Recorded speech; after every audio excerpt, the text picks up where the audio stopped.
सदक़ल्लाहु मौलाना अज़ीम व सदक़ रसूलुहुन नबियुल करीम व नहनु अला ज़ालिका मिनश शाहिदीन व शाकिरीन अल्हम्दुलिल्लाहि रब्बिल आलमीन।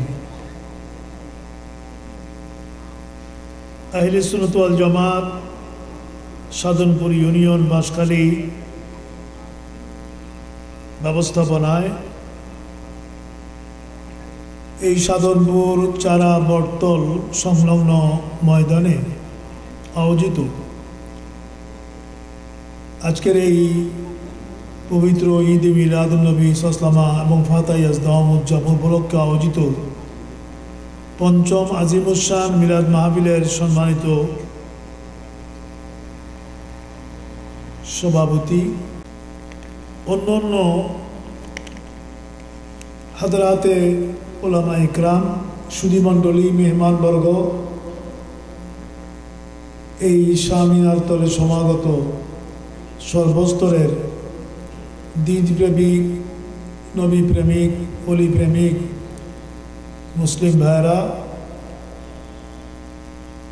আশেপাশে বাসা বাড়িতে বসে শুনছেন মুহতারাম মুকাররমা মা ও বোনেরা, আসসালামু আলাইকুম ওয়া রাহমাতুল্লাহি ওয়া বারাকাতুহু।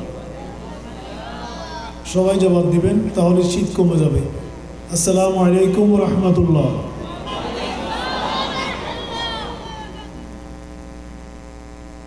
রাত অধিক হয়েছে, আমিও পার্শ্ববর্তী আরেকটা মাহফিল করে এখানে আসলাম। আমাদের আল্লামা হাসান রাজা সাহেব মঞ্চে উঠেছেন, আমি মঞ্চ থেকে নেমেছি।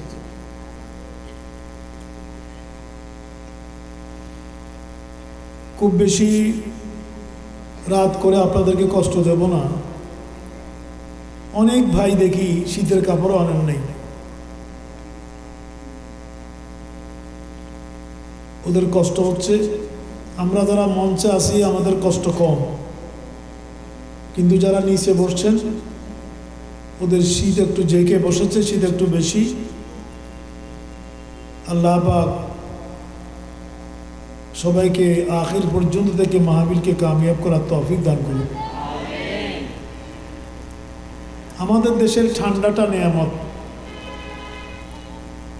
বাংলাদেশ সোনার বাংলা, আসলে সোনার বাংলা। এটা বাংলাদেশ ছেড়ে বিদেশে না গেলে বোঝা যায় না। কানাডাতে যখন শীত পড়ে, ঠান্ডা পড়ে, এত বরফ জমে যায়, ঘরের ভিতরে আগুনের স্টোভ জ্বালিয়ে রাখতে হয়। দরজা খোলা যায় না এক সপ্তাহ পর্যন্ত, কেউ অফিসে আদালতে যেতে পারে না। বরফে দরজা জানালা সব আটকে যায়, রাস্তাঘাটে গাড়ি ঘোড়াগুলো বরফের নিচে চাপা পড়ে যায়। এত শীত, এত ঠান্ডা কানাডা। এভাবে আরো অনেক রাষ্ট্রে। এই দেশে শীতকালও ওরকম শীত নেই, গরমকালও ওরকম গরম নেই। বর্ষাকাল তো আল্লাহ নিয়ামত, বসন্তকাল তো ঋতু রানী। ষড় ঋতুর দেশে বাংলাদেশ, এই সোনার বাংলা।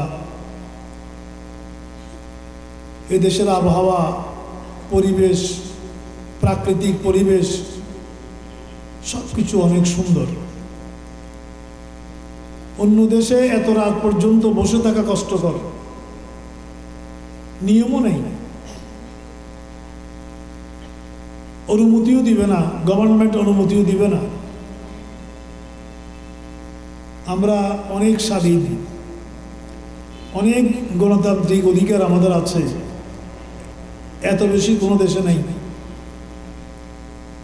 তারপরেও আমাদের আরো গণতন্ত্র দরকার। যাই হোক, আহলে সুন্নাত ওয়াল জামাত সাধনপুর ইউনিয়নের উদ্যোগে এই মাহফিলের নাম হচ্ছে ঈদ মিলাদুন্নবী। এটা ঈদ মিলাদুন্নবী এবং ফাতাহ ইয়াজদাম উদযাপন উপলক্ষে এই মিলাদ মাহফিল। গুরুত্বপূর্ণ ওলামা ইকরামরা তাকরীর করেছেন। আমার আজকে ভালো লাগতেছে যে আমার বন্ধু, আমার ভাই আল্লামা মাওলানা আব্দুল জব্বার সাহেব মাদ্দাজিল্লুল আলী, উনি এই মাহফিলের সদারত করতেছেন। অনেক দিন পর দেখা, আমাদের অনেক ক্লাসমেট ইন্তেকাল করেছে। মাওলানা আব্দুল জব্বার সাহেব আপনাদের এই এলাকার, আপনারা কতটুকু চেনেন জানেন, ছাত্র জীবনে অনেক জকি ছাত্র ছিল, লেখাটা বড় সুন্দর ছিল, তাহরির আমার মনে আছে। তখন থেকেই আবেদ জাহেদ ছিল, ছাত্র জীবন থেকেই আমাদের চেয়ে অনেক ভালো ছিল, কিতাবও ভালো ছিল, আখলাকও ভালো ছিল। আল্লাহ পাক রেখেছেন আমাদের অনেক বন্ধু বান্ধবরা, উস্তাদরা এখন কেউ নেই, সবাই বিদায় নিয়েছে। আমরা আছি, আমাদের অনেকেই বিদায় নিয়েছে। দারুল মাদ্রাসার ইউনুস তো ইউনুস মারা গেল, সেও যোগী ছাত্র ছিল। তো আমরাও পড়ন্ত বিকালে আছি, কিন্তু ডানে বামে যারা বসা এরা সব ইয়াং জেনারেশন। আলহামদুলিল্লাহ, আমার ডানেও ভেরি ইয়াং, সবাই তরুণ দীপ্ত চেহারা, তারুণ্যের ঝলসানি সবার মধ্যে। বামেও তাই, এই বয়সেই ওরা কেউ মুহাদ্দিস, কেউ মুফতি, কেউ খতিব। তাদের এই বয়সে আমরা এতরকম তরক্কি করতে পারিনি।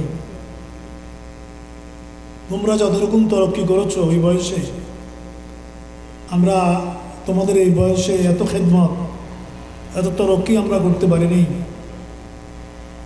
এই ডানে বামে এই সমস্ত তরুণ নওজোয়ান আলেমদেরকে দেখলে আমাদের প্রাণ জুড়ে যায়, মনটা ভরে যায়, কলিজাটা বড় হয়ে যায়। মনে হয় যে আমরা যাওয়ার আগে সুন্নিয়তের একটা শক্তি আমরা দেখতে পাচ্ছি। আল্লাহ পাক কবুল করুন। একসাথে সবাই বলুন আমিন। কি আপনাদের ভালো লাগে না? ভালো লাগে? এদেরকে আপনাদের সামনে রেখে গেলাম, আমরা রেখে যাচ্ছি। আল্লাহ পাক এরা যে যেখানে আছে বাইজু আমান মিল্লতের দ্বীনের খেদমত করার তৌফিক দান করুক। সবাই বলি আমি। এখানে আমাকে একটা সাবজেক্ট দেওয়া তো হয়েছেই, এটা আরও লিফলেটও দেওয়া লিখে দেওয়া হয়েছে। এই লিফলেটটা সবার কাছে পৌঁছে গেছে। এখানে সাবজেক্টগুলো আসলে সেমিনারের সাবজেক্ট, আম মজলিসে এগুলো আলোচনা করা কঠিন। এরপরও তারা যখন দিয়েছে, আমি শ্রদ্ধা রেখে এই আলোকে আয়াতে কারিমা তেলাওয়াত করেছি। বিষয়টা হচ্ছে আন্তর্জাতিক ষড়যন্ত্রের কবলে বিশ্ব মুসলিম, বিশ্বব্যাপী মুসলিম ঐক্য প্রতিষ্ঠায় ইসলামী শরীয়তের ফর্মুলা। দুইটা সাবজেক্ট এখানে, একটা হচ্ছে আন্তর্জাতিক ষড়যন্ত্রের কবলে মুসলিম মিল্লাত, আরেকটা হচ্ছে মুসলিম মিল্লাতের ঐক্য কিভাবে। এই দুইটা বিষয়কে একত্রিত করে আজকের ঈদ মিলাদুন নবী ফাদাই আজদম মাহফিল। মৌলানা আবু তাহের কোনো সমস্যা হচ্ছে না তোমার? বসবা, তোমাকে আমি নিয়ে যাবো আর কি, তুমি আজকে থাকবা? আলহামদুলিল্লাহ।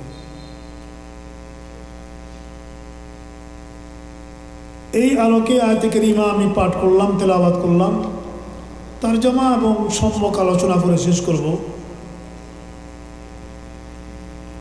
এই আলোচনায় যাওয়ার আগে আজকের মাহফিলটা হলো ঈদ মিলাদুন নবী এবং ফাতাই আজদহম উদযাপন। ঈদ মিলাদুন নবী হলো রবিউল আউয়াল শরীফে, ঠিক কিনা? মিলাদুন নবী রবিউল আউয়ালে, ঈদ মিলাদুন নবী সারা বছর। ঈদ মিলাদুন্নবী সারা বছর। ফাতা ইয়াজদাউন এটা রবিউস সানিতে, এখন শুরু হলো জমাদিউস সানি, যে মাসে খলিফাতুর রসুল খলিফাতুল মুসলিমিন সৈয়দনা আবু বকর সিদ্দিক রাদিয়াল্লাহু আনহু দুনিয়া থেকে রেহালত হয়েছে, ওয়াফাত হয়েছে এই জমাদিউস সানি। ঠিক আছে,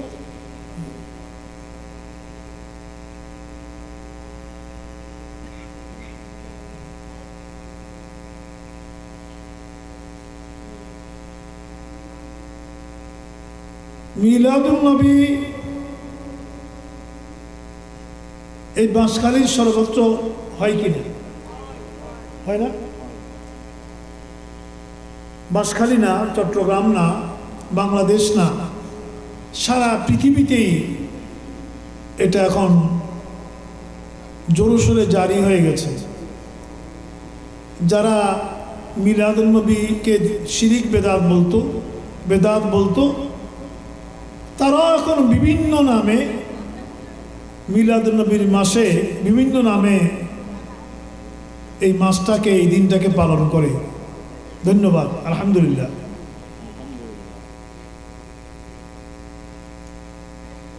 আর ফাতা ইয়াজদাউন এটা এমন একজন মহান বলি যাকে অলিকুল শিরোমণি বলা হয়, ঠিক কিনা? আমাদের বাংলাদেশে সাধারণ মানুষরা বলে বড় অফিস, বড় বিশ্বাস, বড় মেয়েরা, নারীরা, মা বোনরা, সাধারণ মানুষেরা বড় পীর বলে। আরব বিশ্বে ওনাকে বলা হয় শেখে বাগদাদ। আরব বিশ্বে উনি এই নামে পরিচিত, শেখে বাগদাদ। ইরাকের বাগদাদ শরীফে যার মাজার শরীফ, ইরাকের বাগদাদ ধন্য, সেখানে অগণিত অসংখ্য আইম্মায়ে এজাম, আউলিয়া ইকরাম, মুহাদ্দিসিনে ইকরাম, মুফাসসিরিনে ইকরাম, বিশ্বখ্যাত, ইসলামী ইতিহাসে খ্যাত অনেক বুজুর্গানে দ্বীনের মাজার বুকে ধারণ করে আছে বাগদাদ নগরী, ইরাকের বাগদাদ নগরী। আল্লাহ পাক আমাদেরকে জিয়ারতের তৌফিক দান করুন। সবাই জোরে বলুন আমিন। আমার ভাইয়েরা, বন্ধুরা, আল্লাহর ওলিদের আগমন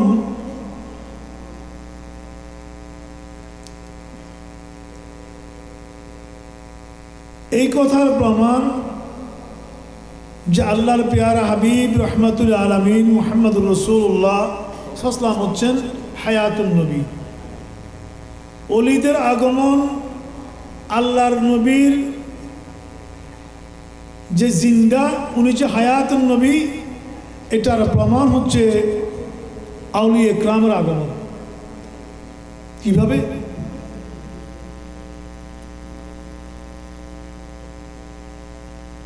যতক্ষণ আমি কথা বলি মনোযোগ রাখবেন, বেশি সময় আমি নেব না, মোটেও না।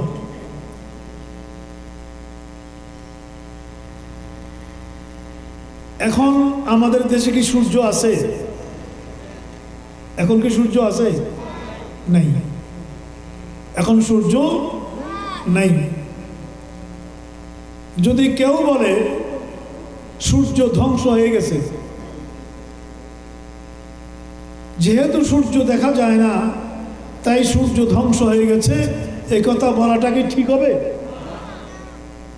ঠিক হবে? মৌলানা মঈনুদ্দিনের নাম নিয়ে মনে হয়। এখন দেখলাম আমাদের চট্টগ্রাম নেসারিয়া কামিল মাদ্রাসার ফারুকুত তাহসিন আপনাদের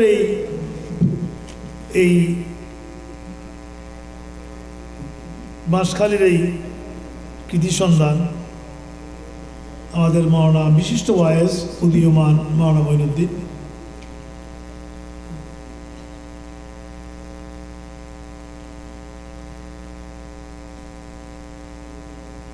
তাহলে সূর্য দেখা না গেলেও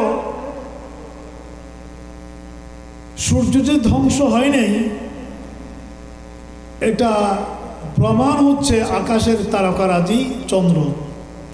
চন্দ্র এবং নক্ষত্রগুলো তারকারাজি এই কথার প্রমাণ, এগুলো হলো সূর্যের অস্তিত্বের প্রমাণ। কারণ আমরা ভূগোলে পড়েছি ছোটবেলায়, আপনারাও জানেন, চাঁদের নিজস্ব কোনো আলো নেই। নক্ষত্র যেগুলো ঝলঝল করে, তারকারাজি যেগুলো আলোকিত আলোকোজ্জ্বল, এগুলোর নিজস্ব কোনো আলো, চন্দ্র নক্ষত্ররাজি এগুলো নিজের আলো নাই, কিন্তু আলো পায় কোত্থেকে? এগুলো আলো পায় সূর্য থেকে। কি থেকে? সূর্য থেকে আলো পায়। সূর্য থেকে আলো পেয়ে ওরা আলো দেয়। অর্থাৎ এখন সূর্য না থাকলেও চাঁদ এই কথার প্রমাণ বহন করছে, লক্ষ লক্ষ নয় কোটি কোটি তারকারাজি এই কথার প্রমাণ বহন করছে যে সূর্য ধ্বংস হয় নাই, সূর্য আছে। সূর্য না থাকলে আমাদের আলো থাকতো না। আমরা যে আসি, আমাদের যে আলো আছে, এই কথা এটার প্রমাণ যে আমাদের পেছনে সূর্যের অস্তিত্ব আছে। কথা কঠিন হচ্ছে, আর একটু সামনে আসো, তুমি দেখি না, সামনে আসো, একটু সামনে আসো।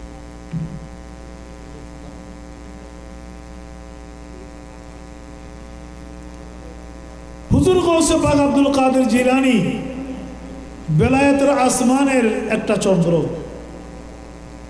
খাজা মুঈনুদ্দিন চিশতি আজমিরি বেলায়েতের আসমানের আরেকটা চন্দ্র নক্ষত্র, শাহজালাল ইয়ামানি সহ পৃথিবীতে যত আউলি ইকরাম এসেছে আসবে, প্রত্যেকেই এই বেলায়েতের আসমানের এক একটা চন্দ্র নক্ষত্র হয়ে ঝলঝল করে পৃথিবীকে আলোকিত করে এই কথার প্রমাণ দিচ্ছে যে আমি গৌসে পাকের নিজস্ব কোনো আলো নাই, আমি খাজা বাবার নিজের কোনো আলো নাই, আমি শাহজালাল ইয়ামানির নিজের কোনো আলো নাই। আমাদের পিছনের আলোক পিণ্ড হচ্ছে নূর নবী মুহাম্মদুর রাসূলুল্লাহ সাল্লাল্লাহু আলাইহি ওয়াসাল্লাম। রসুল জিন্দা আছে বিদায় রসুল থেকে আমরা আলো নেই, আর বিশ্বকে আমরা আলো দিই। হাত তুলে বলুন আল্লাহু আকবার।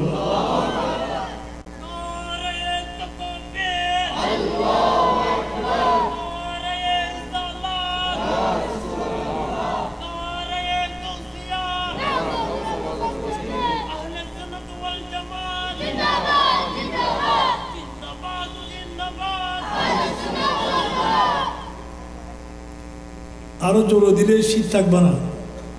দুইটা হাত তোলেন, দুইটা হাত।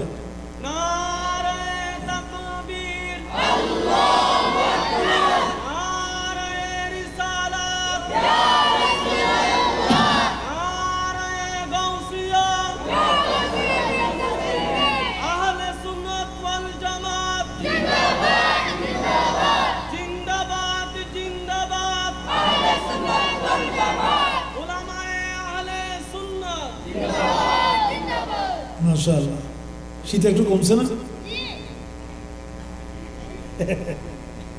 এখানে কি শীত? রংপুর গেলে বুঝবেন শীত কত প্রকার, কি কি। রংপুর কুড়িগ্রাম শীতকালে আমি একবার রংপুরে মাহফিলে গেলাম, শহরেই। ওখানে মাহফিল কম, মানুষ বেশি।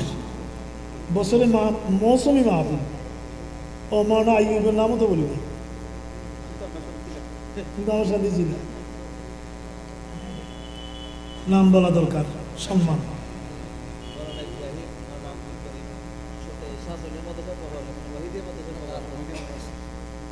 দেখুন তো নামগুলো সব আমাকে দিতে হবে তো।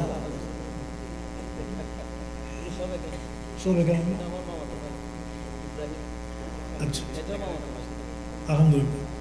আল্লাহ পাক সবার ইলম আমলে বরকত দান করুক, খেদমতে বরকত দান করুক। আসলে সবাইকে চেহারা চিনি, নাম মনে রাখতে পারি না। আর এত হাজার হাজার ভাই কর্মী ওলামা ইকরাম, আমাকে সবার চেহারা একরকমের মনে হয়। নাম চেষ্টা করি মনে রাখার জন্য। এখন সব কিছু মিলিয়ে বয়স, সময়, নাম বলতে পারলে ভালো লাগে, বলা উচিত। যাই হোক, এই সমস্ত মর্দানি আহলে সুন্নাত জামাত, এদেরকে আল্লাহ পাক কবুল করুক। সবাই বলি আমিন। রংপুরে মাহফিলে গেলাম, বিশাল মাহফিল, ধান ক্ষেতের মধ্যে মাহফিল। ধান ক্ষেত, ধান কেটে ফেলছে, এখন ধান খেতে মাহফিল। 10-20 হাজার মানুষ হবে, একটা মানুষের চেহারাও দেখা যায় না, সবগুলো চাদর গায়ে দিয়ে বসে আছে, কোনো চেহারাই দেখা যাচ্ছে না। কি করবে তারা? এই ফোঁটা ফোঁটা খুব জোরে বৃষ্টির মতো কুয়াশা, সব মানুষগুলো চাদর উপর দিয়ে বসে আছে। এর ভিতরে ওয়াজ করা যায়? কারো চেহারা দেখাই যায় এরকম। ওই এলাকার মানুষরা গরিব বেশি। বাংলাদেশের সবচেয়ে গরিব জেলা হলো কুড়িগ্রাম। এটা 64 জেলার মধ্যে কুড়িগ্রাম সবচেয়ে গরিব জেলা, গেলেও বোঝা যায়। চট্টগ্রাম তো খুব ধনী জেলা, চট্টগ্রাম হলো ধনী, এখানে ফোর্ট সব কিছু আছে। যাই হোক, তাহলে আল্লাহর ওলিদের আগমন এই কথার প্রমাণ যে আল্লাহর পেয়ারা হাবিব মরে পৌঁছে মাটি হয়ে যায় নাই। রসুল জিন্দা, হায়াতুন নবী, আমাদের অবস্থা অবলোকন করার, দেখার, এমনকি সাহায্যের হাত সম্প্রসারিত করার ক্ষমতা আল্লাহ রসুল হায়াত নবীর কাছে এখনো আছে। কিয়ামত পর্যন্ত থাকবে, কিয়ামতের ময়দানে আরো বেশি থাকবে। বিশ্বাস আছে? কথা বলেন, বিশ্বাস আছে? বড় কঠিন সময় আমরা এসে গেছি, আমরা বড় কঠিন সময় এসে গেছি। এখন আপনারা নারায় তকবীর, নারায় রিসালাত দিলেন। দেশের একজন সুনাম ধন্য, আমি নাম টাম এগুলা উচ্চারণ করতে ভালো লাগে না, সে বলল নারায় রিসালাত হলো ফালতু স্লোগান। কেমনি মুখ দিয়ে বের হলো, গাল বেটকাইয়া বেটকাইয়া। হ্যাঁ, তাদের নেতার নামে স্লোগান দিলে ওটা ফালতু হয় না। ওরা ওদের নেতার নামে স্লোগান দেয় না, দেয় না, তখন সেটা সুন্নত হয়ে যায়। হ্যাঁ, আল্লাহ রসুলের নামে স্লোগান দিল, হক আদায় হবে? কথা বলেন, হক আদায় হবে? যত কিছুই করে না কেন নবীর জন্য কম, সেটা কি কম? নিজে নবীর মোহাব্বতে নিজে জবাই হয়ে গেল। আল্লাহ নবীর, আল্লাহর পেয়ারা হাবিবের যে নিয়ামত উজমা আমাদের মাথার উপর আছে, মিল্লতের উপর আছে, উম্মতের উপর আছে, সে হক কিঞ্চিত আদায় করা সম্ভব নয়।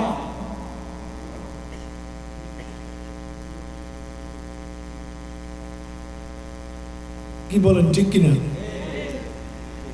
এই জন্য আমরা নারায়ে রিসালাত দিয়ে দিতে আমাদের জীবন কাটাবো, এই স্লোগান দিয়ে দিয়ে আমরা কিয়ামতের ময়দানে উঠব। আলহামদুলিল্লাহ বলেন। এটাকে তুমি ফালতু স্লোগান বলো? হ্যাঁ, মুখে যা আসে তা বলা। আল্লাহর পেয়ারা হাবিব, মুসলিম শরীফের হাদিস, যখন হিজরত করে মক্কাতুল মুকাররমা থেকে মদিনাতুল মুনাওয়ারা গেলেন, মদিনা শরীফের আবাল বৃদ্ধ জনতা, সর্বস্তরের মানুষ দিনের পর দিন অপেক্ষা করছে, মদিনার সীমান্তে এসে ওরা মক্কার দিকে চেয়ে আছে কোন সময় নবীর নেতৃত্বে এই কাফেলা আসবে। ওরা চেয়ে থাকতো, শুধু মক্কা পানে চেয়ে থাকতো। অন্য কোনো ব্যবসায়ী তেজারতের কাফেলা দেখলো, তারা মনে করতো বোধহয় প্রিয় নবী আসতেছে, তারা স্লোগান দিতে আরম্ভ করত। যখন দেখতো এটা ব্যবসায়ী কাফেলা, জিজ্ঞেস করতো মুহাম্মদুর রাসূলুল্লাহ সাল্লাল্লাহু আলাইহি ওয়াসাল্লামের সাথে তোমাদের কি দেখা হয়েছে?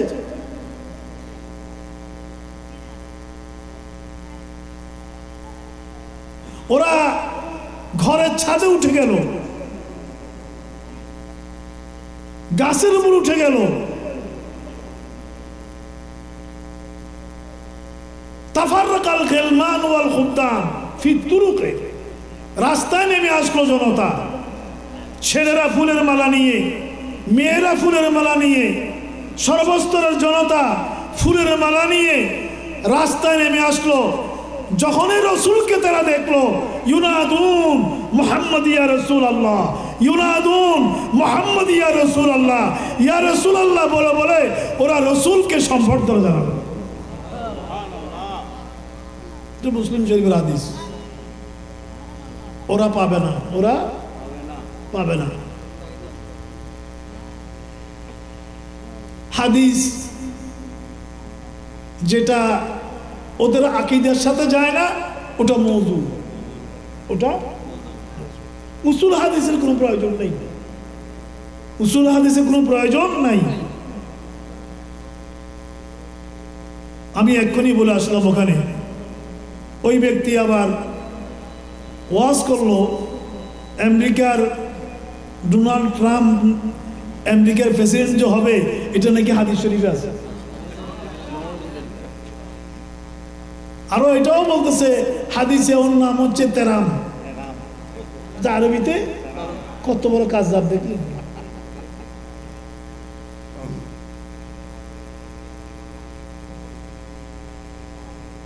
মোটামুটি হাদিস পাইছো নি তুমি?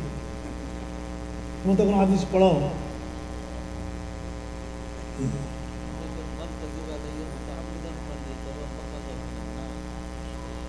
এটা তো এত কিস, এত বড় কিস। এটা ট্রাম্প শুনলেও হাসবে। ট্রাম্প যদি এটা শুনে সেও লজ্জা পাবে, সেও। ওদের লজ্জা নেই। ওদের সাথে যারা আছে ওরা একটু বুঝে দিতে পারে না, বাবা তুমি এটা বলছো নাকি, এগুলো এগুলো কেন বলতেছো?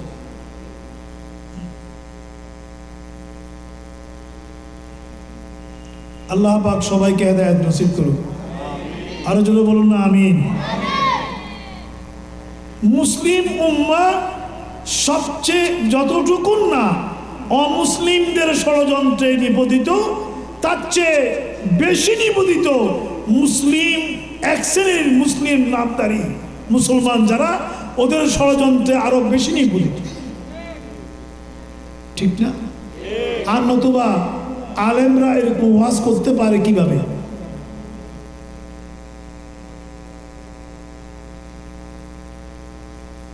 খ্রিস্টানরা ওদের ঈসা আলাইহিস সালামের জন্য ওরা বিশ্বব্যাপী ওই মিলাদের জন্য, ওদের মিলাদের জন্য ওরা বিশ্বব্যাপী খ্রিস্টমাস ডে পালন করে, ঠিক না? কি ডে? Christmas day. আমাদের উপরও ওরা ওই ছুটি চাপিয়ে দিয়েছে, ঠিক না? ওই ছুটি ওরা আমাদের উপরও চাপিয়ে দিয়েছে। আমরা ঈসা আলাইহিস সালামের উপরও ঈমান, সমস্ত নবীদের উপরে ঈমান। ইসলাম এত বিশ্বজনীন ধর্ম, এত সার্বজনীন ধর্ম, ইসলাম এত উদারতা দেখিয়েছে। ইসলামের ভিতরে ঈমান, আকীদার ভিতরে সমস্ত নবীর উপরে, রাসূলের উপরে, কিতাবের উপরে, সহিফার উপরে ঈমান আনা, এটা আমাদের আকীদার অপরিহার্য অংশ, ঠিক না? নাকি সব নবীর উপরে ঈমান? ইসলাম এত বিশ্বজনীন ধর্ম, ঠিক না? ইসলাম কোন ধর্মকে আঘাত করে না। ইসলাম মন্দির ভাঙতে বলে নাই, আবার মন্দির গিয়ে পাহারা দিতে হবে সেটাও বলে নাই। এটা রাষ্ট্রের দায়িত্ব, এটা রাষ্ট্রের দায়িত্ব। আবার দেখলাম একজনের মন্দিরে গিয়ে গীতা পাঠ করতেছে আর আল্লাহর শুকরিয়া আদায় করতেছে, আল্লাহ এতদিন পরে এখানে আসতে পারিলাম। ওখানে গিয়ে গীতা পাঠ করতে পেরে কার শুকরিয়া আদায় করতেছে? আল্লাহর শুকরিয়া আদায় করতেছে। দেখলেন নি কাণ্ড।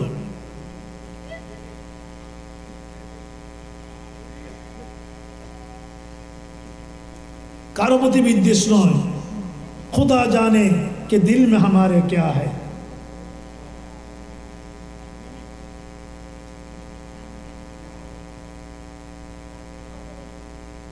আমরা হেদায়েত চাই, কারো প্রতি কোনো বিদ্বেষ আমাদের নাই। আমাদের অন্তরাত্মা কেঁপে উঠে, আমরা সহ্য করতে পারি না যখনই আল্লাহর পেয়ারা হাবিবের শানে কোনো কটাক্ষ করা হয়, তখন আমাদের আর সহ্য হয় না। যেটা অমুসলিমরা করে না, সেটা আজকে মুসলিম নামধারী এক শ্রেণীর মুসলমানরা ওই স্পর্ধা দেখাচ্ছে। এটা 18 কোটি মানুষ কোনোদিন মেনে নিবে না, সময় আসবে এটা মেনে নিবে না।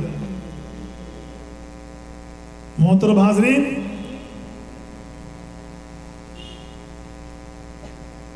এই জন্যই আজকে গোটা বিশ্বে মুসলিম উম্মাকে ধ্বংস করার জন্য যে ষড়যন্ত্র সাজস চলছে, এটার পিছনে মুসলমানরাই কারিগর। এটার পিছনে মুসলমানরাই কারিগর, ওরাই ষড়যন্ত্রের হোতা। আমরা যখন হজ করতে যাই, প্রতি বছর আমাদেরকে আলহামদুলিল্লাহ যেতে হয়। সেখানে ছোট্ট ছোট্ট হজের বই বিনা পয়সায় দেয়। এরকম ছোট ছোট হজের বই বিনা পয়সায় দিবে, এই সাইজের বিনা পয়সা। মক্কা শরীফে, এখানে সেখানে সর্বত্র, মদিনা শরীফে সর্বত্র। জাবালে নূর দেখতে যান, আরবি, ইংরেজি, উর্দু বিভিন্ন ভাষায় লেখা। এখানে আসা বেদাত, এখানে আসা বেদাত। যেখানে যান এখানে আসা বেদাত। আবার দেখি রাস্তায় রাস্তায় ওদের কারগুলো, গাড়িগুলো, ড্রাইভাররা চিৎকার করে জিয়ারা জিয়ারা জিয়ারা জিয়ারা। ওটার বেদাত না। জিয়ারা মানে ভিজিট টু হিস্ট্রিক্যাল এরিয়া। ফসাইন কেমন সময় আর বেদাত নাই। এমনি ওখানে বড় বড় সাইনবোর্ডে লেখা বেদাত। এরপরও হাজার হাজার নয়, লক্ষ লক্ষ লোক যাচ্ছে। আমি যখন জাবালে নূরে উঠতেছি, জাবালে সুরে, জাবালে নূর থেকে জাবালে সুর আরো অনেক উপরে। জাবালে নূর হলো যেখানে কোরআন নাজিল হয়েছে, গারে হারা। আর জাবালে সুর হলো আল্লাহ নবী হিজরতের পথে যেই পাহাড়ে সঙ্গমনে ছিলেন 3 রাত্রি 3 দিন। এটাতে যখন উঠি, আমি তখন ইয়াং, অনেক জওয়ান তখন, এটা 99 সালের দিকে হবে। তখন দেখতে পাচ্ছি কিছু টার্কি মহিলা উঠতেছে, বৃদ্ধ টার্কি বৃদ্ধা মহিলা, ওরা উঠছে দেখে আমার শক্তি বেড়ে গেছে মনের, যে এই বৃদ্ধা মহিলাগুলো উঠতে পারবে, আমরা কেন পারবো না? আমরা 3-4 জন বন্ধু ছিলাম। তো ওরা দেখতেছি ওরা উঠছে আর শুধু বলতেছে ইয়া রাসূলুল্লাহি উনজুর হালানা, ইয়া রাসূলুল্লাহি উনজুর হালানা। শুধু ইয়া রাসূলুল্লাহ, ইয়া রাসূলুল্লাহ কষ্ট করে করে উঠতেছে আর শুধু এটা পড়ছে ওরা। জোরে বলেন সুবহানাল্লাহ। এটা হচ্ছে প্রেম। এখনো বলে এসেছি, যেখানে প্রেম আছে সেখানে দলিল প্রয়োজন নাই, সেখানে দলিল বেকার। যেখানে প্রেম সেখানে দলিল বেকার। সাহাবা একরামরা নবীকে ভালোবাসতে ওরা এত দলিল খুঁজতো না, ওরা এত দলাইল খুঁজতো না। নবীকে ভালোবাসতে দলিল কেন খুঁজতে হবে? এত ডকুমেন্টস কেন চাইতে হবে? এত যুক্তি লজিক কেন চাইতে হবে? নবী নিজেই তো হচ্ছে আল্লাহর অস্তিত্বের দলিল। কদ জাআকুম বুরহানুন, তিনি হচ্ছেন বুরহান। জোরে বলুন না সুবহানাল্লাহ।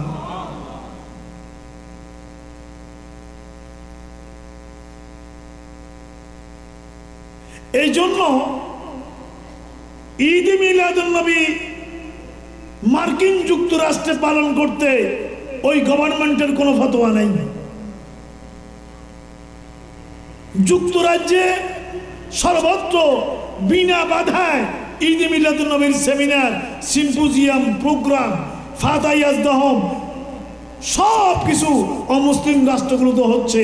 ওরা কোথাও বাধা দেয় না, শুধু অনুমতিটা নিতে হয়, তাও নিজের নিরাপত্তার জন্য, নিজের নিরাপত্তার জন্য। যত বাধা, যত ফতোয়া মুসলিম রাষ্ট্র। তাহলে মুসলমানদের বিরুদ্ধে ষড়যন্ত্র মুসলমানরাই করছে, ঠিক কিনা? কথা বলেন ঠিক কিনা? মদিনাতুল মুনাওয়ারা যেতে যে বইগুলো, চটি বইগুলো দেওয়া হয়, সেগুলোতে লেখা হয় যে মদিনা শরীফে যাওয়া হজের কোনো অংশ নয়।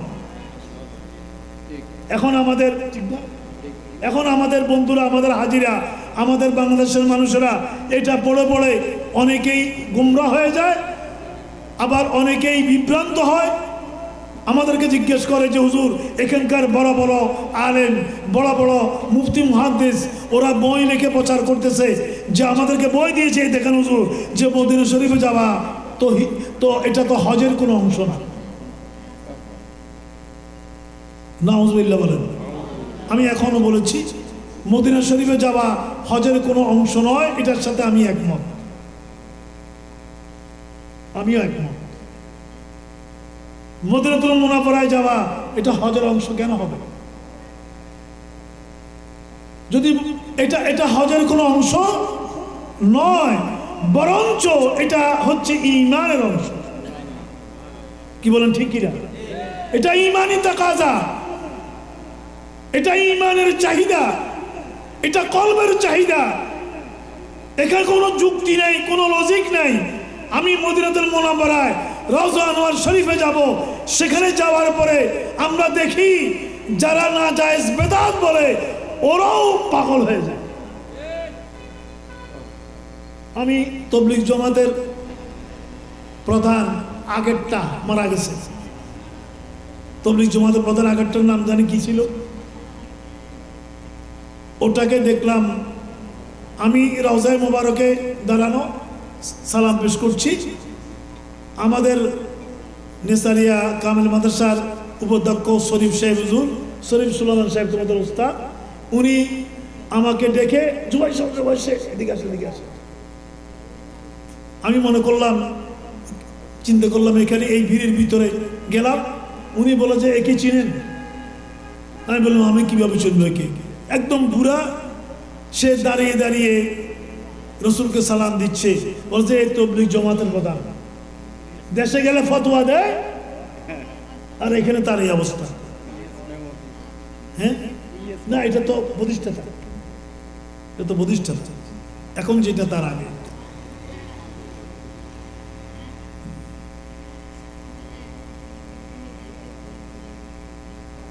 অমুসলিমরা জানে মুসলমানদেরকে যদি ধ্বংস করতে হয় তাহলে একটা কাজ প্রথমে করতে হবে, ওটা হচ্ছে মুসলমানদের অন্তর থেকে নবী প্রেম ছিনিয়ে নিতে হবে। তাই প্রথমে ওই জায়গায় নবী প্রেমটা ছিনিয়ে নিতে হবে। এই জন্যেই এই সমস্ত কথাবার্তা। আল্লাহ পাক এগুলো থেকে আমাদেরকে হেফাজত করো, একটু জোরে বলেন না আমিন। তো এই সমস্ত ষড়যন্ত্রের জাল ছিন্ন করে মুসলিম উম্মার ঐক্যবদ্ধ হওয়ার প্রয়োজন আছে কি নেই? একটু জোরে বলেন না, আছে কি নেই? দুই হাত তুলে দেখান, আছে কি নেই?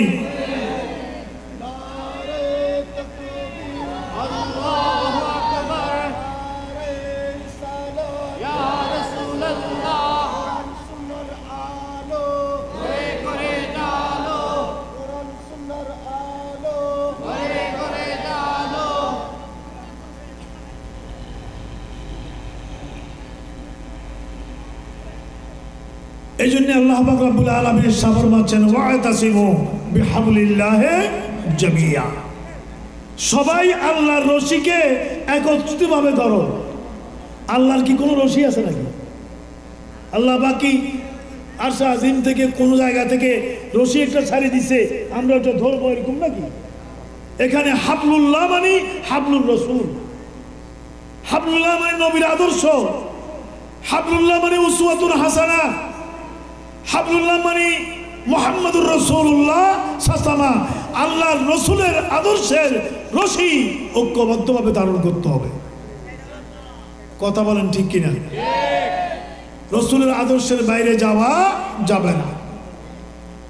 আল্লাহর পেয়ারা হাবিব যে আদর্শ দিয়ে গিয়েছে, এটা এমন এক বিশ্বজনীন সার্বজনীন মানবতার উপরে ভিত্তি করা মহান আদর্শ, যে আদর্শ তুলনা পৃথিবীর জমিনে নাই। বিশ্ব এই আদর্শ এর চেয়ে কোনো আরো উত্তম আদর্শ আবিষ্কার করা সম্ভব না, কারণ এটা ওহীর মাধ্যমে নবীর উপরে এসেছে। এবং যে আদর্শ সম্পর্কে আল্লাহ পাক ইরশাদ করেছেন, আল ইয়াউমা আকমালতু লাকুম দীনাকুম ওয়া আতমামতু আলাইকুম নি'মাতি ওয়া রাদিতু লাকুমুল ইসলাম দীনা। জোরে বলেন সুবহানাল্লাহ। ঠিক কি না? রাষ্ট্র চালাবার আদর্শ ইসলামে আছে কি নেই? নাই। একটা গ্রাম কিভাবে চলবে আছে কি নেই? বাজার কন্ট্রোল করার আদর্শ ইসলামে আছে কি নেই? কিভাবে সীমান্ত পাহারা দিতে হবে সে আদর্শ আছে কি নেই? সব কিছু এই সমস্ত উলামা ইকরামরা জানে। সেটা সরাহাতান হোক কেনায়াতান হোক, এগুলো রিসার্চ গবেষণা করলে বেরিয়ে যাবে।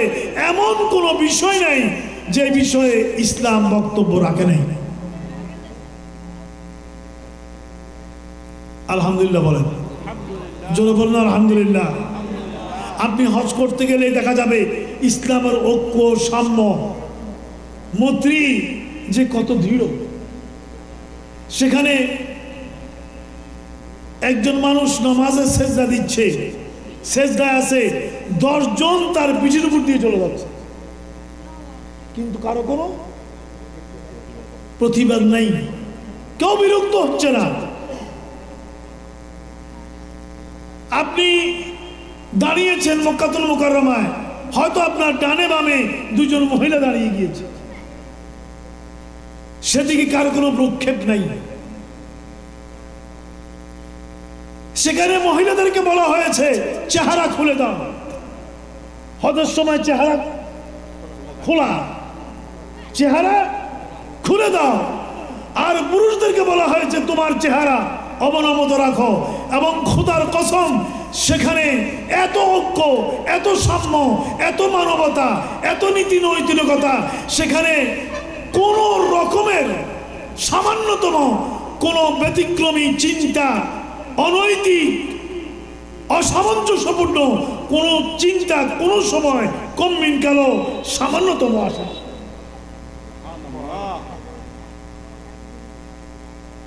চীনের নাক বোসা মুসলিমরা যেখানে,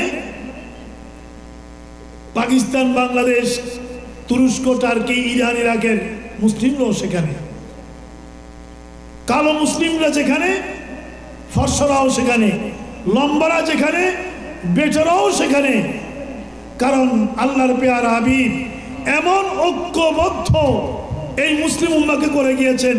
রসুল বলেছেন যে আজকে আমি এই মক্কা বিজয়ের মধ্য দিয়ে, এই বিদায়ী হজের মধ্য দিয়ে এমন একটা আদর্শ পৃথিবীতে প্রতিষ্ঠা করলাম। আজকে আরবের উপরে আজমের, আজমের উপরে আরবের, কালোর উপরে সাদার, সাদার উপরে কালোর কোনো আধিপত্য নাই। যদি বলুন না সুবহানাল্লাহ। ঠিক কিনা? কথা বলেন ঠিক কিনা? মসজিদের নামাজের কাতারে, প্রথম কাতারে যদি এলাকার সবচেয়ে গরিব লোকটা এসে বসে, তাহলে এমপি সাহেব তাকে তুলে দিয়ে বসার অধিকার আছে? কথা বলেন আছে? एक ही सफ में खड़े हो गए महमूद आया, न कोई बंदा रहा না কহি বান্দা নওয়াজ। যেখানে সুলতান মাহমুদ গজনবী রহমাতুল্লাহ আলাইহি সেখানে তার আদানা কর্মচারী আয়াজ দাঁড়িয়েছে পাশাপাশি। যখন রাজপ্রাসাদে গিয়েছে আয়াজ সুলতান মাহমুদ গজনবীর কাছেও ঘিসতে পারে নাই, কিন্তু যখন মসজিদের কাতারে নামাজের কাতারে দাঁড়িয়েছে যেখানে সুলতান মাহমুদ গজনবী সেখানে আয়াজও আছে পাশাপাশি। কি সুন্দর ইসলাম, কি ঐক্য, কি শান্তি, কি প্রগতি। কথা বলেন ঠিক কিনা? আমি আস্তে আস্তে শেষের দিকে আসতেছি। এই বাচ্চারা কথা বলবো না, এই বলাটা শুয়েও আছে কথা বলে, শুয়ে তো শুয়েছে আরো কথা বলে। মাহফিলের পরে তো আবার কাছে নি কই আবু বকর দেখিও না, কি তোমাকে দেখলাম না কেন? আসো পিছনে আসো, তবরুক রাখছো। এত রাত তবরুক না দিলে গুলো কি নিয়ে যাবে? সবার জন্য মহিলা আছে, মাশাআল্লাহ, আলহামদুলিল্লাহ। আপনারাও আছেন, মা বোনেরাও আছে। আল্লাহ পাক মা বোনদেরকে কবুল করুন। দিন প্রতিষ্ঠায় মা বোনদেরও দরকার আছে না? আছে কি নেই? দিন প্রতিষ্ঠায় ওরও খেদমাত আঞ্জাম দিয়েছে কিনা? আগামী দিনও সুন্নিয়তের যে আন্দোলন, যে বিপ্লব, এতে যেমন পুরুষরা থাকতে হবে তেমনি মা বোনরাও থাকতে হবে। কোনো দিকে যাবেন না। বহু কিছু এক্সপেরিমেন্ট আমরা আপনারা করেছি জাতির মুক্তির জন্য, রাষ্ট্রের মুক্তির জন্য। কেউ এটা চাই, কেউ সেটা চাই, কিন্তু মনে রাখবেন আহলে সুন্নাত ওয়াল জামাত ছাড়া মুক্তির আর কোনো পথ নাই। মুক্তির একই পথ আহলে সুন্নাত ওয়াল জামাত। আমরা সবাই সুন্নি কিনা? সবাই সুন্নি না? এই পথে আসতে হবে। এই পথ ছাড়া মুক্তির কোনো পথ নাই। আলহামদুলিল্লাহ, আমি উলামায়ে কেরামদের উদ্দেশ্যে বলছি, বৃহত্তর ঐক্যের একটা প্রক্রিয়া অব্যাহত আছে। আলহামদুলিল্লাহ বলেন, আল্লাহ পাক কবুল করুন। এটা আমরা প্রক্রিয়ার মধ্যে আছি, অনেকটা এগিয়ে গেছে। যেন ব্যাহত না হয় দোয়া করবেন। অনেকটা এগিয়ে গেছে। আজকে কয় তারিখ? গতকাল 5 তারিখে আমাদের অভিন্ন আহলে সুন্নাত জামাতের সংবিধান নিয়ে আমাদের ভাইরা বসেছে একটা অভিন্ন সংবিধান প্রণয়নের। এরপর আগামী 9 তারিখ ঢাকাতে আবার বৈঠক আছে। এই বৈঠকে আগামীতে রমজানের আগে বা পারলে আগে নতুবা রমজানের পরে একটা জাতীয় কাউন্সিল আমরা ডাকব। এবং আমরা জাতীয় কাউন্সিলটা, আমাদের সিদ্ধান্ত হয়েছে জাতীয় কাউন্সিলটা আমরা কেবল কাউন্সিলের মতো না, আমরা ঢাকার সোহরাওয়ার্দী উদ্যানে হোক, যেখানে হোক, আমরা একটা বিশাল জমায়েতের চেষ্টা করব। ঐক্যবদ্ধ আহলে সুন্নাত জামাতের একটা বিশাল জমায়েতের চেষ্টা করব। জাতিকে আমরা দেখাবো যে সুন্নি জামাতের শক্তি বাংলাদেশের সবচেয়ে বেশি, আসলেই বেশি। আমরা স্ক্যাটার হয়ে আছি। এই বিশ্বাস কিছু মুরুদ নিয়ে আছে, এই বিশ্বাস কিছু মুরুদ নিয়ে আছে, যে যার মুরগি মতো যে যার আন্ডা তা দিচ্ছি, আমি আর বাইরে না। কিন্তু অভিজ্ঞতার আলোকে যে অবজারভেশন, সেখান থেকে দেখলাম বাংলাদেশের টেকনাফ থেকে তেঁতুলিয়া পর্যন্ত সুন্নিদের শক্তি সবচেয়ে বেশি। আলহামদুলিল্লাহ বলেন, আল্লাহ কবুল করো। আরো জোরে বলুন না আমি। সেই পঞ্চগড়ের তেঁতুলিয়া থেকে এদিকে পার্বত্য চট্টগ্রামের সেই টেকনাফ, সেই কক্সবাজারের টেকনাফ, সেই সেন্ট মার্টিন, সারা বাংলাদেশে আমরা ঘুরেছি। আমরা অবলোকন করেছি সুন্নিদের গোটা বাংলাদেশের মাটিটা সুন্নিয়তের শেকড়, গোটা বাংলাদেশের মাটি সুন্নিয়তের মাটি, সুন্নিয়তের ঘাঁটি। এগুলাকে ঘষে মেজে ঠিকঠাক করতে হবে। কথা বুঝেন নেই? এটাকে ঘষে মেজে ঠিকঠাক করতে হবে। এই জন্য আমরা যে ঐক্যের কথা আপনারা বলেছেন, আমরা ঐক্যবদ্ধ আহলে সুন্নাত জামাত করার কাজে আমরা প্রক্রিয়ায় আছি। ইনশাআল্লাহ আমি তো মনে করি 80% কাজ শেষ হয়েছে। আপনারা একটু তাড়াহুড়া করবেন না, তাড়াহুড়া দিয়ে হয় না।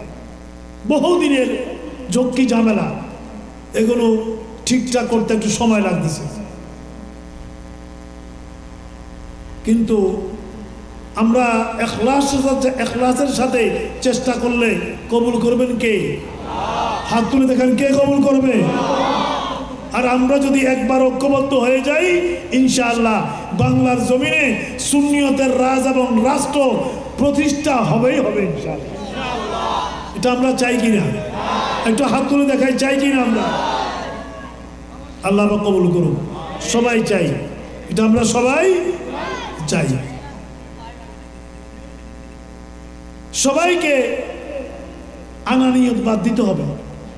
আমি বড়, আমার চেয়ে বড় পীর কে আছে, আমার চেয়ে বড় ওয়াইজ কে আছে, আমার চেয়ে বড় আল্লামা ফাহামা কে আছে, এটা আমাদের সবাইকে বাদ দিতে হবে। আমরা ওটা চাই, কারণ আমাদের যাওয়ার সময় হয়েছে। আমরা এই সমস্ত আমাদের এই প্রজন্মদের হাতে, এই তরুণ ওলামা একরামদের হাতে আমরা একটা ঐক্যবদ্ধ সুন্নিয়তের প্ল্যাটফর্ম রেখে যেতে চাই, যাতে কবরে গিয়েও আমরা হাসতে পারি। কি বলা আবু বকর? তুমি তো ঢাকায় থাকো, জানো।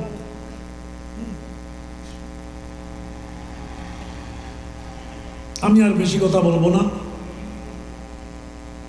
এটা যদি হয়ে যায় তাহলে শতাব্দীর পর শতাব্দী ধরে সুন্নিয়তের মধ্যে যে ইখতিলাফ, সেখানে একটা শক্তির স্ফুরণ ঘটবে।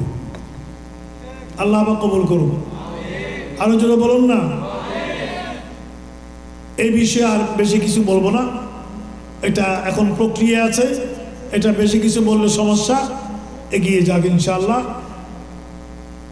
সবাই যারা আমরা কাজ করছি, সব দলমত থেকে, সুন্নিয়তের সমস্ত জায়গা থেকে সবারই এই জন্য ইখলাস এবং আন্তরিকতা আছে। কারো কথা আপনারা বিভ্রান্ত হবে না, কারো কথায় বিভ্রান্ত হওয়ার কোনো দরকার নেই। অনেক কথা অপপ্রচার করা হবে, কোনো প্রয়োজন নেই। সবার, আমি বলবো সবারই আন্তরিকতা আছে। আল্লাহ কবুল করুন। জোরে বলুন। আজকে সাধনপুরে আসলাম, এই বাঁশখালীতে। এই বাঁশখালীর মধ্যে, এই বাঁশখালী থেকেই তো জামে আহমদিয়া সুন্নিয়ার ধারণা না?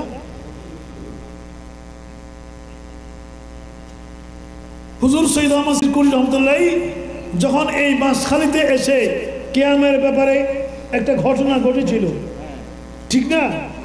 সেখান থেকেই ওনার অন্তরে সুন্নিয়তের একটা প্রতিষ্ঠানের বেনা ভিত্তি দেওয়ার ইচ্ছে জাগ্রত হয়। ওটাই হচ্ছে জামে আহমদিয়া। আর আমি যেখানেই দেখি সব বাসায় নিয়ে, আমার মসজিদও মুয়াজ্জিন বাঁশখালী হাফেজে সাদ। আর যে জায়গায় যাই, বাড়ি কোথায়? বাঁশখালী। বাড়ি কোথায়? বাঁশখালী। আলহামদুলিল্লাহ, এত ওলামা একরাম, এত ওলামা একরাম, এত মাদ্রাসার ছাত্র এই বাঁশখালীর জমিনে আছে। এই বাঁশখালীও আগামীতে সুন্নিয়তের ময়দানে, এই আন্দোলনে একটা বিশাল অবদান রাখবে, এটা আমরা বিশ্বাস করি। আর কথা না বাড়ি, রাতও অনেক হয়েছে, 1:45 মতো হয়ে গেছে। মিলাদ কিয়াম আখরি মোনাজাত হতে হতে 1টা বাজবে। আমরা ঘরে যেতে যেতে, আপনারা তো এলাকায় যাবেন, আমরা তো শহরে যাব, আরও অনেক সময়। আল্লাহ পাক আমাদেরকে, সভাপতি সাহেবের বক্তব্য আছে, আল্লাহ পাক আমাদের সবাইকে কবুল করুক, আমিন। আসসালামু আলাইকুম রহমতুল্লাহি ওয়া বারাকাতুহু। আজকে খুব আনন্দের বিষয়, নেথারিয়া আলিয়া মাদ্রাসার সুযোগ্য সফল প্রিন্সিপাল অধ্যক্ষ আল্লামা জৈনুদ্দিন জুবায়ের সাহেব মাদাদুল আলী আগমনে আজকে সদনপুর সারাবট্টর আমরা সবাই আনন্দিত হয়েছি। আল্লাহ পাক সুবহানাহু ওয়া তাআলা মহান রব্বুল আলামিন আল্লাহর প্যারা হাবিবের উসিলায় অলিয়ে কারামদের উসিলায় মাশায়েখে জামদের উসিলায় আমাদের আসাতিজে কারামদের উসিলায় আল্লামা জয়নুল আবদিন জুবায়ের সাহেবের আল্লাহ হায়াতের মধ্যে লাখ কোটি বরকত দান করুন। সবাই বলুন আমিন। আজকে খুশির বিষয়, যেমন আল্লামা হাসান অধ্যক্ষ মোহাম্মদ হাসান রেজার কাদের ওয়াজ সুন্দর হয়েছে, তেমনিভাবে আমাদের বাটখালীর গৌরব আল্লামা আশিকুর রহমান সাহেবের তকরিরও বেশি সৌন্দর্য হয়েছে। পরিশেষে আল্লামা জয়নুল আবদিন জুবায়ের সাহেব জিদা মজদুহু দামাত রহমতুল্লাহ আলাইহি ওনার আন্তরিকতা এবং ওনার প্রাধান্যতা, ওনার আন্তরিকতা যে একটা ওনার মধ্যে রয়েছে, উনি সুন্নিয়তের ঐক্য এবং আমাদের মধ্যে আমাদের বাইরের মধ্যে ঐক্যবদ্ধ হয়ে মিলেমিশে চলা পরামর্শ নিয়ে ঐক্যবদ্ধভাবে যাতে আমরা সুন্নিয়তের কাজের মধ্যে দিয়ে থাকি এবং ভবিষ্যৎ যাতে আমরা উন্নতির দিকে এগিয়ে যেতে পারি, এই বক্তব্যের মধ্যে উনি এটা পুরাই তুলেছেন, বলেছেন। রাত্রি অনেক হয়ে গেছে, আমি এই ওনার বক্তব্যের সাথে আমি মিল করে আল্লামা একটি শুধুমাত্র 10 মিনিটের ব্যাপার, আমি দীর্ঘায়িত করবো না, আমি হল বক্তা নয়। আল্লামা আব্দুল হক মুহাদ্দিস দেহলভী রহমতুল্লাহ আলাইহি একটি বই আমি দেখেছি, জজবুল কুলুব ইলা দিয়ারিল মাহবুব সাল্লাল্লাহু আলাইহি ওয়াসাল্লাম। ওনার মধ্যে একটি ঘটনা লিখেছে, বহু বছর আগে, অনেক বছর আগে, সেই সময় হোটেল রেস্তোরাঁ মদিনায় ছিল না, রোডঘাট ছিল না, যানবাহন ছিল না।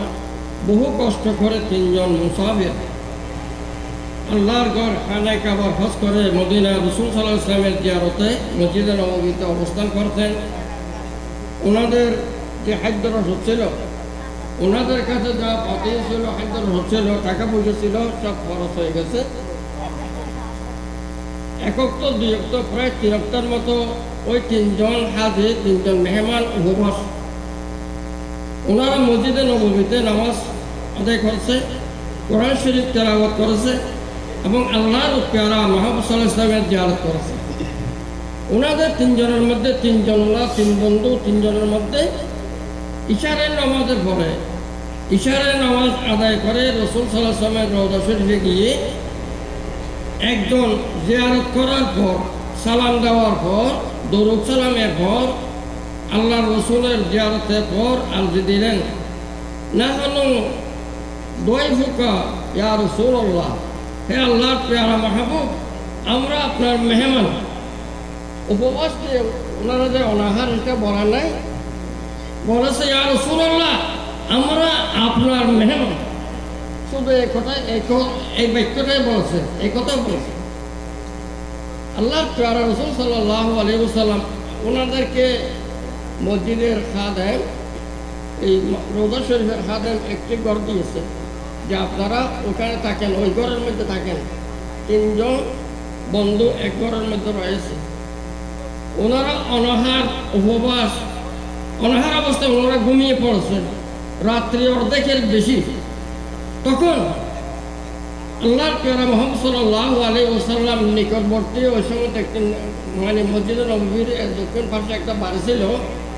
বাড়িওয়ালাকে আল্লাহ রসুল বলতেছেন, হে অমুক, তুমি এক কাজ করো, আমার কয়েকজন মেহমান অনাহারে ঘুমিয়ে পড়ছে, আমার কয়েকজন মেহমান অনাহারে ঘুমিয়ে পড়ছে, তুমি তাড়াতাড়ি তাদের জন্য ওই খাবারের ব্যবস্থা করো।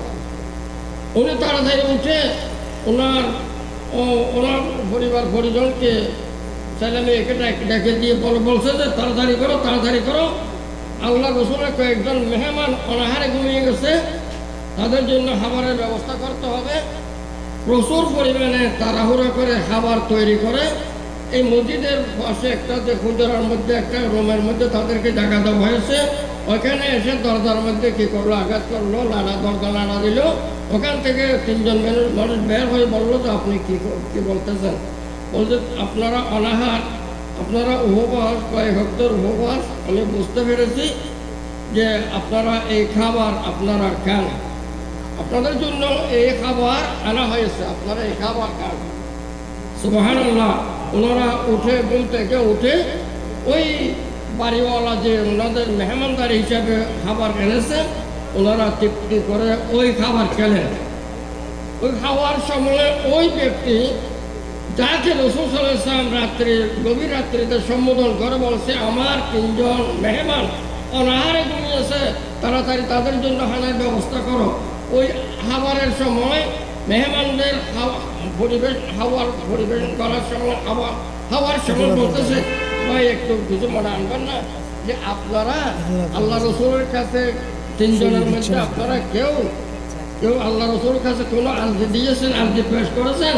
বলে হ্যাঁ। একজন বলছে হ্যাঁ, আমি জিয়ারতের পরে সালাম দেওয়ার পরে আল্লাহ রসুলকে বলছি, নাহানু দয়ফুকা ইয়া রাসূলুল্লাহ, হে আল্লাহ রসুল আমরা আপনার মেহমান। উনি বলছে ঠিক আছে, ঠিক আছে, ঠিক আছে। আপনি যে আল্লাহ রসুলের কাছে অনাহারের অভিযোগ দিয়েছেন, আর্জি দিয়েছেন, আল্লাহ রসুল আমাকে এই গভীর রাত্রিতে আমাকে ডাক দিয়ে বলতে, হি বলো না তুমি তাড়াতাড়ি কী করো, আমার মেহমানদের জন্য, আমার মেহমান অনাহারে ঘুমিয়েছে, আমার মেহমানদের জন্য তাড়াতাড়ি করে খানার ব্যবস্থা করো। এই যে প্রচুর পরিমাণে খানা আনা হলো, বলছে যে আপনারা এই খাবার আমি নেব না, আপনারা এই খাবার পরবর্তী সময়ে খাবেন। উচ্চস্বর বলুন সুবহানাল্লাহ। এটা তো মশহুর ঘটনা, আমি কি বলবো, এই সামান্য 2-4 মিনিটের মধ্যে শেষ করে দেবো। আমি আপনাদেরকে কষ্ট দেব না, আমিও তো কষ্ট, আমার তো কষ্ট হয়। এই যে আমি এটা 555 হিজরির ঘটনা, যে সমস্ত মানুষ ওরা বেয়াদব শ্রেণীর মানুষ যারা বলে, আল্লাহ তাআলা তাদেরকে বোঝার তৌফিক দান করুন, আল্লাহ তাআলা ওনাদেরকে হেদায়েত করুন। যে রাসূল সাল্লাল্লাহু আলাইহি ওয়াসাল্লামের এটা ফজর আপনারা দেখবেন, অবশ্যই দেখবেন, আমার ঘরে 3টি বই আছে, ওখানে লিখছে যে আপনারা যদি মদিনায় যান, বেয়াদব দলেরা লেখে যে আপনারা যদি মদিনায় যান, মসজিদের নববীতে নামাজ পড়ার নিয়তে যাবেন। এখন আমার ঘরে আছে, আপনারা মদিনায় যদি যান, মসজিদের নববীতে নামাজ পড়ার নিয়তে যাবেন, জিয়ারতের নিয়তে যাওয়া যাবে না। এটা কি মহব্বতের কথা? এটা কি প্রকৃত ইমানদারের কথা? না এটা বেয়াদবের কথা? আমার ঘরে এখন আমি কাল সকালেও দেখাতে পারবো, আমার কাছে 3টি বই আছে, 3টে। আচ্ছা যা হোক, হযরত এই যার ফাতিহা গ্রহণ করেছে, এই গৌসুল আজম দস্তগীর শেখ আব্দুল কাদের জিলানী রহমতুল্লাহ আলাইহি, উনি রাসূল সাল্লাল্লাহু আলাইহি ওয়াসাল্লামের রওজার ধারে গিয়ে রাসূলকে সালাম দিয়েছেন, আল্লাহ রসুলের ডান হাত মোবারকে চুমা দিয়েছেন। এবং আহমদ কাবীর রিফাঈ রহমতুল্লাহ আলাইহি কাদেরিয়া তরিকার সিলসিলার অন্তর্ভুক্ত আহমদ কবির রিফাঈ রহমতুল্লাহ আলাইহি 555 হিজরির ঘটনা, প্রকাশ্য ঘটনা। এই ঘটনা আশরাফ আলী থানভী উনি নসরুদ্দীনের মধ্যে লিখেছেন, পরিষ্কারভাবে লিখেছেন। আশরাফ আলী থানভী সাহেব উনি লিখেছেন যে সময় এই একজন আশেক উচ্চতরের আল্লামা আহমদ কবির রিফাঈ 555 হিজরিতে যখন রাসূলকে সালাম দিয়ে এই শের আরবিতে শের পড়তে পড়তে কয়েকটি শের শুরু করে আরতি দিয়েছেন, হে রাসূল, হে আল্লাহর প্যারা রাসূল, আমি তো আপনাকে আপনার সাথে আমি একটু জাহেরিভাবে মোলাকাত করতে চাই, আপনি দয়া করে মেহরবানি করে আপনার হাত মোবারক মাথার থেকে কবর থেকে বের করে দেন, আমি আপনার হাতের মধ্যে একটি চুমু খাবো। এই কথা বলার সাথে সাথে আল্লাহর প্যারা মাহবুব রোজার হাত থেকে ডান হাত মোবারক বের করে দিয়েছিলেন এবং আহমদ সৈয়দ আহমদ কবির ভাই রহমতুল্লাহ আলাইহি আল্লাহ রসুলের ডান হাতে চুমা দিয়েছিলেন। নবী সাহেবের ওনার কিতাবের মধ্যে লিখেছেন যে এই সময় আহমদ কবির ভাই রহমতুল্লাহ আলাইহি রসুলের সাথে রসুলের হাতে ডান হাতে চুমু খেতেছিলেন, চুমু দিয়েছিলেন। সেই সময় 90,000 মানুষ উপস্থিত ছিল। প্রত্যক্ষদর্শী 90,000 মানুষ চাক্ষুষ স্পর্শকে দেখেছে। এবং এই যে ওই আহমদ কবির ভাই রহমতুল্লাহ আলাইহি এই ঘটনাটি আল্লামা শেরে বাংলা আজিজুল হক শেরে বাংলা রহমতুল্লাহ আলাইহি দিওয়ানা আজিজের মধ্যে কঠোর ঘটনা এনেছে। আপনারা দেখবেন দিওয়ানা আজিজের মধ্যে আল্লামা আজিজুল হক শেরে বাংলা রহমতুল্লাহ আলাইহি দিওয়ানা আজিজ কিতাবের মধ্যে লিখেছে যে আহমদ কবির ভাই রহমতুল্লাহ আলাইহি 555 হিজরিতে আল্লাহ রসুলের রওজা ধারে গিয়ে যে আবেদন নিবেদন করেছেন, ইয়া রাসূলুল্লাহ আমি সুদূর ইরাক থেকে এসেছি, আপনি দয়া করে মেহেরবানি করে রওজা শরীফ থেকে আপনার হাত মোবারক বের করে দেন, আমি আহমদ কবির ভাই আপনার ডান হাতে একটু চুমু খাবো। অনেকক্ষণ পর্যন্ত আল্লাহর প্যারা রসুল হাত মোবারক ডান হাত বের করে এই মানে আহমদ কবির ভাই চুমু দেওয়ার পরেও অনেকক্ষণ পর্যন্ত রসুলের হাত দিলেন যে লক্ষ লক্ষ মানুষ এটা দেখেছে। আলহামদুলিল্লাহ। যা হোক, আমার কথা শেষ।